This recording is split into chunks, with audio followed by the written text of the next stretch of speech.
Normal students আজ আমি পড়িম cluster math chapter number 13 বিষ্টকালী আর আয়তন।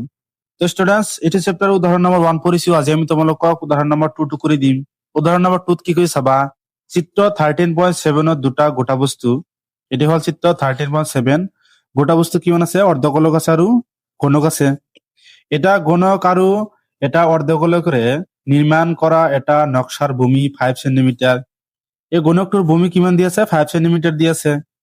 কাষৰ এটা ঘনক আৰু ইয়াৰ ওপৰত লগাই থোৱা অৰ্ধগোলকৰ ব্যাস কিমান দি আছে, 4.2 সেন্টিমিটাৰ।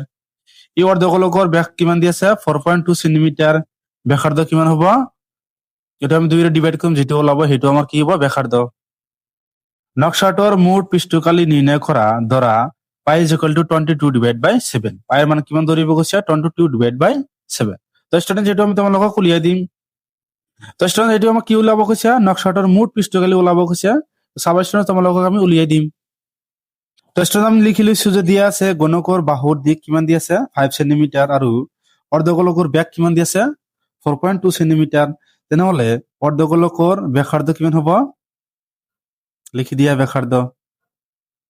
এটা আৰ লিখিবা কিমান হ'ব, 4.2/2 সেন্টিমিটাৰ, মানে ব্যাসৰ আদান কি জানো, ব্যাসাৰ্ধ। তো ষ্টুডেন্ট চাবা তাৰপিছত আমি কি লিখিম, যেতিয়া নকশাটোৰ মুঠ পৃষ্ঠকালি ইজ ইকুয়াল কি লিখিম, গণকৰ পৃষ্ঠকালি প্লাস অৰ্ধগোলকৰ পৃষ্ঠকালি মাইনাস অৰ্ধগোলকৰ ভূমিৰ পৃষ্ঠকালি। তো ষ্টুডেন্ট আমি কি কৰিম চাবা, এই গণকৰ পৃষ্ঠকালিৰ লগত আমি কি অৰ্ধগোলকৰ পৃষ্ঠকালি যোগ কৰি দিম। তাৰপিছত এই অৰ্ধগোলকৰ ভূমিৰ কালিটো কি মাইনাস কৰি দিম, আমাৰ আনসাৰটো ওলাই যাব। সেইকাৰণে আমি এনেকৈ লিখিছো যে গণকৰ পৃষ্ঠকালি প্লাস অৰ্ধগোলকৰ পৃষ্ঠকালি মাইনাস অৰ্ধগোলকৰ ভূমিৰ পৃষ্ঠকালি। তো চাবা স্টুডেন্টস, গণকৰ পৃষ্ঠকালি আমি কি জানো, 6 L স্কয়াৰ জানো, আমি কি জানো, আমি 6 L স্কয়াৰ প্লাস অৰ্ধগোলকৰ পৃষ্ঠকালি আমি কিমান জানো, 2 পাই R স্কয়াৰ মাইনাস অৰ্ধগোলকৰ ভূমিৰ পৃষ্ঠকালি আমি কিমান জানো, পাই R স্কয়ার, এইটো আমি জানো। তো চাবা স্টুডেন্টস, 6 ইন্টু L মানে আমি কিমান জানো, দিক কিমান দি আছে, 5 সেন্টিমিটার। 5 টো আমি কি লিখিম, স্কয়ার প্লাস ইয়াত কিমান আছে, দুটা পাই R স্কয়ার, ইয়াত আছে কিমান, এটা। দুটাৰ পৰা এটা মাইনাস কৰিলে কিমান থাকে, এটা, মানে পাই R স্কয়াৰ থাকে।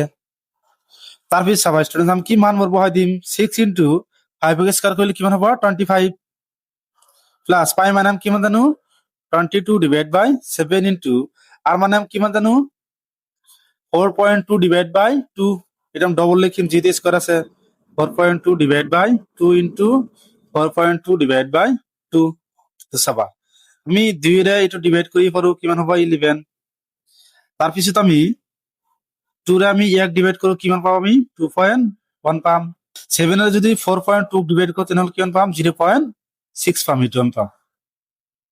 তো স্টুডেন্ট আমি কিমান পাইছো, 6 ইন্টু 25 প্লাস 11 ইন্টু 2.1 ইন্টু 0.6। আমি কি কৰিম, এই সকলোবোৰ পূৰণ কৰিম আৰু এইটো পূৰণ কৰি যোগ কৰি দিম, আমাৰ আনসাৰটো ওলাই যাব। তো চাবা স্টুডেন্ট আমি প্ৰথমতে এই দুটা পূৰণ কৰিম, 0.6 ইন্টু 2.1 কিমান হ'ব, 6 0 কেনসেল,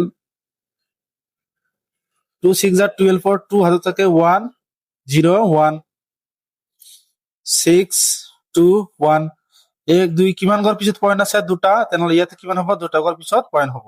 তেনেহলে আমি কিমান পাইছো, তাৰপিছত আমি কি পাইছো, 2.1 ইন্টু 0.6 পূৰণ কৰি কিমান পাইছো, 1.26। এতিয়া আমি 1.26 ৰ লগত 11 টো পূৰণ কৰি দিম। চাবা এটা পূৰণ কৰি দিও, কিমান হ'ব, 6 2 1 এক ঘর ক্যান্সেল, 6 2 1 যোগ করে দিয়া, 6 8 3 1 কিমান ঘর পিছত পয়েন্ট আছে, 1 2। তেনেহলে 2 ঘর পিছত কি হ'ব, পয়েন্ট। তেনেহলে এটি পূরণ করে দিয়া, 5 6 গুণ 30 7 থেকে 3 6 2 গুণ 12 3 কিমান হ'ব, 15 প্লাস এটি পূরণ করে কিমান পাইছো, 13.86। এটা কি আছে, আমার সেন্টিমিটার আছে। তেনেহলে সেন্টিমিটারটো আমি কি বর্গ লিখি দিম, কিয়, যেহেতু আমি কিমান জানো, কালি ওলাই আছো। তো স্টুডেন্ট যোগ করলে কিমান হ'ব, 163.86 সেন্টিমিটার স্কয়ার। এটি হ'ব কি আমার উত্তর। লাস্টে তোমালোকে লিখি দিবা যে থেকে নকশার মোট কালি is equal to 163.86 centimetre square. এটি আমার কি হ'ব উত্তর। তো স্টুডেন্টস এলাকা করিব লোক আছিল স্টুডেন্টস যদি ভিডিওটি ভালো লাগে চ্যানেলটা সাবস্ক্রাইব করে দিবা। Thank you students.